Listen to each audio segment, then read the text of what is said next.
আসসালামু আলাইকুম। আমি নিয়ে আসছি আপনার মাহির ম্যাথ চ্যানেল থেকে। যাই হোক, এই চ্যানেল থেকে ভিডিওটা দেখবেন। যদি ভালো লাগে অবশ্যই লাইক, শেয়ার, কমেন্ট করবেন। ষষ্ঠ শ্রেণীর ৭৯ পৃষ্ঠা কাজ ৪.২ এর যে কাজটা আছে এটা আপনারা একটু ভালো করে দেখে নিবেন। এই ভিডিওটা কিন্তু খুবই ইম্পর্টেন্ট। কাজ নিচের রাশিতে কতটি পদ আছে এবং পদগুলো কি, কি? নিচের রাশিতে কতটি পদ আছে এবং পদগুলো কি, কি? এটা আমরা বুঝাবো।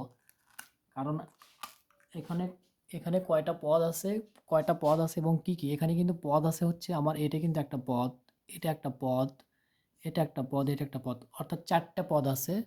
তাহলে ৪ টি পদ আছে। আমি এর আগের ভিডিওতে অবশ্যই বলেছিলাম এই যে গুণন, এটা কোনো পদ না। এতে প্লাস এটা আমার পদ হবে, এটা একটা পদ হবে, এটা একটা পদ হবে।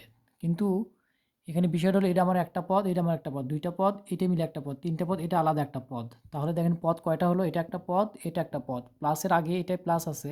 তাহলে এটা একটা পদ, এটা একটা পদ। অর্থাৎ আমরা লিখতে পারি 3a 3a গুণন 3a গুণন b, আমরা লিখতে পারি 3a গুণন b, এটা একটা পদ। তারপরে 8y, এটা একটা পদ।